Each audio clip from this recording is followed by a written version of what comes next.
attack from North Korea. The rogue nation cyber attack that the recent hacks accusing Russian hackers of trying to steal data from vaccine trials. Durant l'année 2020, avec la crise du Covid-19, les cyberattaques ont grandement augmenté, notamment au niveau des tentatives de hameçonnage qui ont augmenté de 600% depuis le début de la crise sanitaire. Les hackers profitent de la naïveté de leurs victimes pendant une période où ils sont les plus vulnérables et les moins attentifs aux attaques. De ce fait, la cybersécurité est un domaine porteur et innovant. Quels sont les enjeux de la cybersécurité en 2021 ? Tout d'abord, l'intégrité, en s'assurant que les données soient bien authentiques. La confidentialité, les informations privées doivent être accessibles qu'aux personnes autorisées. La disponibilité des systèmes, garantir la disponibilité du système pour son utilisation. L'authentification, en s'assurant que les personnes qui accèdent aux données soient celles qui doivent l'être. Comment avons-nous amené ces différents enjeux dans notre projet ? Nous avons choisi de réaliser un Capture the Flag. Ce dernier est un jeu consistant à exploiter des failles de sécurité afin de récupérer des drapeaux, appelés flags, prouvant le succès de l'exploitation de la faille. Notre Capture the Flag est composé de plusieurs épreuves, classées suivant un niveau de difficulté.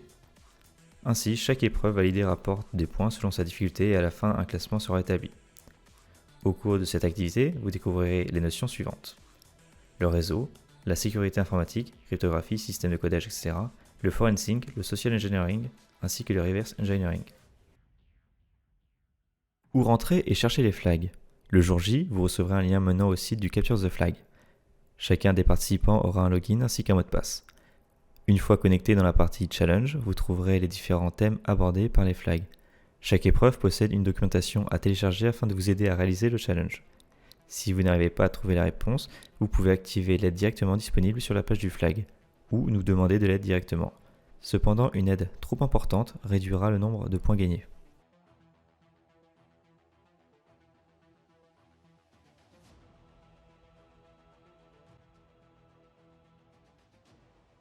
Voici une liste exhaustive de ce que vous pourrez retrouver lors du Capture the Flag.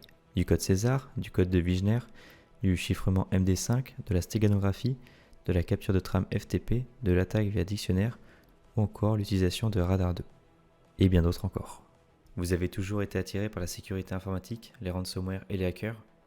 Vous vous êtes déjà demandé si la série Mister Robot était réaliste ? N'attendez plus et inscrivez-vous à la demi-journée cybersécurité. Cette journée a pour but de vous initier aux enjeux de la cybersécurité, aucune base informatique n'est requise. Vous découvrirez ce domaine via notre Capture the Flag réalisé par des étudiants en deuxième année de DUT Réseau et Télécommunications. Initiez-vous aux bases du hacking de sites web, de comptes Facebook et de serveurs. Rejoignez notre équipe d'étudiants le mercredi 10 mars de 13h à 18h à l'UT de La Roche-sur-Yon au département Réseau et Télécommunications. N'attendez plus et inscrivez-vous sur notre site. On vous attend nombreux. Pour plus d'informations, rejoignez-nous sur notre plateforme Discord.